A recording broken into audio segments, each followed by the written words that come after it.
The honourable member from Lethbridge. Never before have we seen ignorance used as a political strategy the way this Liberal government uses it. It's shameful. At the end of the day, Canadians are struggling day in and day out to be able to heat their homes, to be able to put food on their tables, and to be able to care for their families. And the carbon tax only increases that cost more.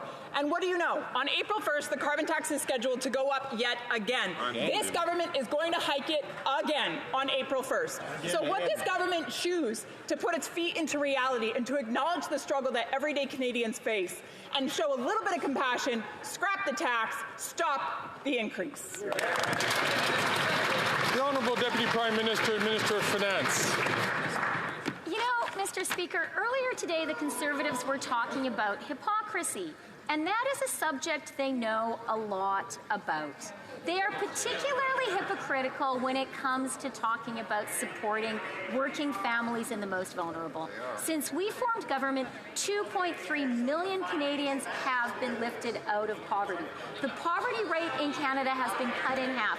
And you know what they want to do next? They want to take carbon price rebate checks out of the bank accounts of Canadian families. That's $1,000 in Ontario, more than $1,000 in Alberta, Saskatchewan. That will hurt Canadians. The honourable member from Lethbridge. There's this government's false perception of reality, and then there's the reality that everyday Canadians are experiencing. I would invite the honourable member to consider what the reality actually is. If she could only come down from her high horse and enter into the everyday life of Canadians, she might understand. Not everyone lives in downtown Toronto and has access to the luxuries that she does. Canadians are struggling. They are struggling to put food on their tables. They are struggling to pay their heating bills. They are struggling to be able to care for their families. Record numbers of Canadians are using food banks, and it has a lot to do with the carbon tax, which is scheduled to increase on April 1st. Will this government axe the tax? The Honourable Deputy Prime Minister and Minister of Finance.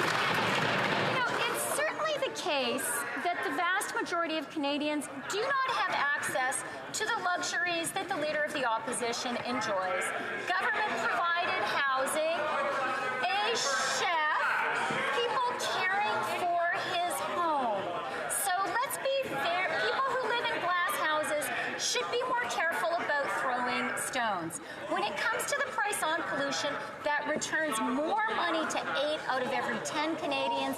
Families in Alberta will be getting more than $1,000 back. That helps them. Hear, hear.